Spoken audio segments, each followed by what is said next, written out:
हमल के शुरू में ब्लीडिंग यानी खून का पड़ना या दाग लगना, क्या ये परेशानी की बात है? क्या मतलब इसका हमल ज़ाया हो रहा है? नहीं, ऐसा नहीं है। इसकी वजूहात क्या हैं? उनका हल कैसे मुमकिन है? वीडियो के एंड में मैं आपको एक टेस्ट के बारे में बताऊंगी जो 100% श्योरिटी के साथ बताता है कि ब्लीडिंग की वजह क्या है। तो लिहाजा वीडियो को एंड तक देखिएगा। जो मेरे चैनल पर न्यू हैं वो सब्सक्राइब करें ताकि वक्तन फ़वक्तन ऐसी इन्फॉर्मेटिव वीडियोस आप लोगों को मिलती रहें। वीडियो के एंड में आप कमेंट करें, कुछ सवाल जानना चाहती हैं तो मुझे कमेंट में बताएं, मैं उनका जवाब ज़रूर दूंगी। अस्सलाम वालेकुम, मैं हूँ डॉक्टर साबा Mumtaz, consultant gynaecologist and fertility specialist. उम्मीद है आप सब खैरियत से होंगे। आज मैं जिस टॉपिक पर बात कर रही हूँ वो इम्पॉर्टेंट है। इम्पॉर्टेंट क्यों है? जब भी किसी फीमेल को हमल होता है तो बहुत खुश होती है, फैमिली मेम्बर्स भी खुश होते हैं कि हमल है। अगर हमल में खुदा न खास्ता ब्लीडिंग हो जाए तो फीमेल खुद भी बहुत ज़्यादा परेशान हो जाती है, फैमिली मेम्बर्स भी घबरा जाते हैं और वो समझते हैं कि शायद हमल ज़ाया हो रहा है। तो मैं आपको बताती चलूँ, ब्लीडिंग की हरगिज़ ये मतलब नहीं है ब्लीडिंग होने का कि आपको हमल ज़ाया हो रहा है। ब्लीडिंग की बहुत सारी वजूहात हैं और उनका हल भी उनके मुताबिक किया जाता है। अब मैं आपको बताती हूँ ब्लीडिंग की वजूहात हैं क्या। ब्लीडिंग की बहुत सारी वजूहात हैं। बाज़ औक़ात इसकी कोई वजह नहीं होती कि पेशेंट को ब्लीडिंग हुई, तो डॉक्टर के पास गई, अल्ट्रासाउंड किया, उन्होंने बताया कि एवरीथिंग इज़ ओके। इसे मेडिकल टर्म में कहते हैं अनएक्सप्लेन्ड ब्लीडिंग। सेकंड है मिसकैरेज, मीन्स हमल का ज़ाया होना। हमल के ज़ाया होने की भी डिफरेंट टाइप्स हैं। अगर आपको ब्लीडिंग हुई, आप अपने डॉक्टर के पास गई, उन्होंने आपका एग्जामिन किया, अल्ट्रासाउंड किया, तो आपको बताया कि आपके कुछ पीस ज़ाया हो गए हैं, कुछ पीस अंदर रह गए हैं। इसको कहते हैं इनकम्प्लीट मिसकैरेज। इसका हल क्या है?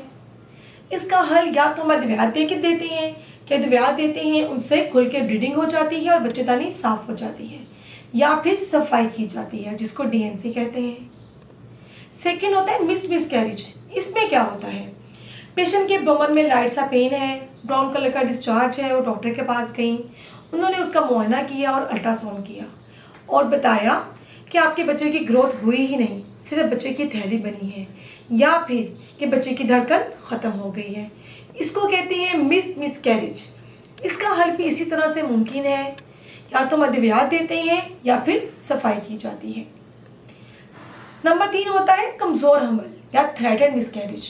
इसमें क्या होता है? पेशेंट को एब्डोमेन में पेन था, ब्लीडिंग हुई, डॉक्टर के पास गई, उन्होंने आपका एग्जामिन किया और अल्ट्रासाउंड किया और आपको बताया कि आपका बच्चा ठीक है, धड़कन अच्छी है, लेकिन आपका हमल कमज़ोर है, ज़ाया होने का ख़तरा है। तो इसमें भी हम कुछ अद्वियात शुरू करवाते हैं ताकि बच्चे की ग्रोथ बेहतर हो सके, हमल मजबूत हो सके। उसमें प्रोजेस्टेरोन हार्मोन है, या तो हम औरल मतलब खाने के लिए गोलियां देते हैं या फिर इंजेक्शन फॉर्म में भी दिया जाता है। Number 1 unexplained, number 2 miscarriage. और भी बहुत सारी वजूहात हैं। नॉर्मली क्या होता है, बच्चा नीचे होता है, आवल ऊपर होती है, लेकिन कुछ कंडीशन में आवल नीचे हो जाती है। आवल नीचे होने की वजह से भी ब्लीडिंग होती है। इस कंडीशन में भी हम कुछ अद्वियात देते हैं, एहतियाती तदाबीर बताते हैं कि बेड रेस्ट करें और ये अद्वियात इस्तेमाल करें। इस तरह से हमल एंड तक जा सकता है। और ये भी हो सकता है कि आवल अपनी जगह से हट गई है। नॉर्मली आवल बच्चेदानी के साथ होती है, अगर वो अपनी जगह से हट जाए, थोड़ा आगे हो जाए तो आवल फट सकती है, इससे भी ब्लीडिंग होती है। ठीक है, इसमें डिपेंड करता है बच्चे की कंडीशन कैसी है। अगर बच्चे की दिल की धड़कन अच्छी हो, हर चीज़ अच्छी हो, तो हम ऐसी अद्वियात देते हैं कि हमल एंड तक जा सकता है।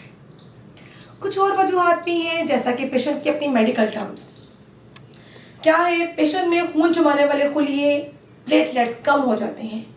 ये खुलिये अगर कम हो तो ब्लीडिंग की टेंडेंसी बढ़ जाती है।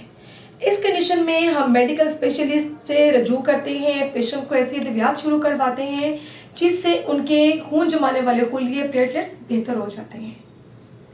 ब्लीडिंग की कुछ और वजूहात भी हो सकती हैं, जैसा कि ब्लीडिंग हुई, अल्ट्रासाउंड किया गया और पता चला कि बच्चेदानी तो बिल्कुल खाली है, हमल है ही बच्चेदानी के बाहर, जो कि मोस्टली ट्यूब में होता है।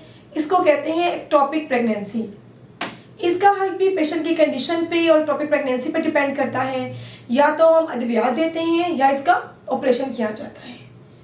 और एक होता है अंगूरों वाला हमल, अंगूर के गुच्छों वाला, इसको मोलर प्रेगनेंसी कहते हैं।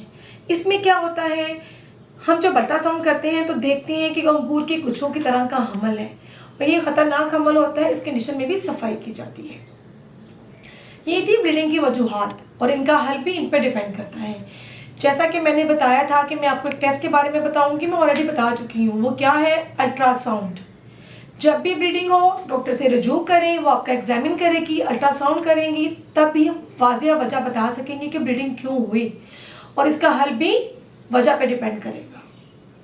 ब्लीडिंग की कोई भी वजह हो, जैसा कि आवा नीचे है या थ्रेटेड मिसकैरेज है, मीन कमज़ोर हमल है, तो उसके लिए मैं कुछ तदाबीर बताती हूँ। अगर आप उनको फॉलो करेंगी तो आपका हमल खैर खैरियत से एंड तक जा सकता है। वो क्या है, मुकम्मल तौर पर बेड रेस्ट करें, वज़न उठाने से परहेज़ करें, पाँव के बल नहीं बैठना, भाग भाग के सीढ़ियाँ नहीं चढ़नी। बात लोग पूछते हैं कि मियाँ बीवी का मिलाप कर सकते हैं, तो मैं बताऊंगी कि इन कंडीशन में अभी अवॉइड करें। अगर आप इन एहतियाती तदाबीर को अपनाएंगी तो आपका अमल खैर खैरियत से जा सकता है। उम्मीद है आज की वीडियो में आपको हमल में ब्लीडिंग की वजह समझ आ गई होगी। फिर मेरी आप लोगों से रिक्वेस्ट है, जब भी ब्लीडिंग हो फौरी अपने डॉक्टर से रजू करें ताकि वो इसकी वजह मालूम कर सके और इसका हल किया जा सके। हर ब्लीडिंग का मतलब ये नहीं है कि आपका हमल ज़ाया हो रहा है। फिर भी आपके मन में कोई सवाल है तो कमेंट करें, तो मैं आपको उसका जवाब दूंगी। Thank you.